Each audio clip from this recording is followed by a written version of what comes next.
కష్టే ఫలి, కష్టపడే ప్రతి ఒక్కరికి నా వందనాలు. చూడండి భయ్య, అక్క అన్న తమ్ముడు అందరికీ వందనాలు. చూడండి, మనం ఆయిల్ ఫ్రీడమ్ ఆయిల్ వాడతాము, కారపొడి స్వస్తిక్ వాడతాము, అల్లం వెల్లిగడ్డ సొంతంగా నూరుకుంటాము. ప్రతిదీ కూడా నీట్గా ఫ్రెష్గా. అల్లం వెల్లిగడ్డ కూడా నిజం చెప్తున్నా, నూరి వారం 10 రోజులు పెట్టడం కాదు, జస్ట్ 2 రోజులకు ఒకసారి నూరుతాం. ఇది మన లివరు. చూడండి, మిరపకాయలు కూడా ఉల్లిగడ్డలు కూడా ఎంత ఫ్రెష్గా అంటే అప్పుడప్పుడే కట్ చేసుకొని స్టార్ట్ చేస్తాను అన్నమాట. వర్క్ పెట్టేసి అలా అంటే ఎక్కువ ఉండడం అనేది కూడా ఉండదు. ఇది మన పప్పు అన్నమాట. ఇది లివరు. ఏదానిక సపరేట్గా వెజ్కి వెజ్, నాన్ వెజ్ సపరేట్ పొయ్యిలు పెడతాను, సపరేట్గా వండేస్తాను.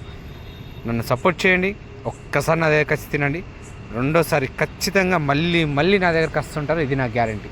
నా గురించి ప్రత్యేకంగా రావక్కర్లేదు. మియాపూర్కి వచ్చినప్పుడల్లా ఒక్కసారి నా దగ్గరికి రండి. సో నా గురించి మళ్ళీ మీరు ప్రత్యేకంగా వస్తారు. నేను ఖచ్చితంగా నా టేస్ట్ ఏంది, నా ఏంది అనేది నేను ఖచ్చితంగా మీకు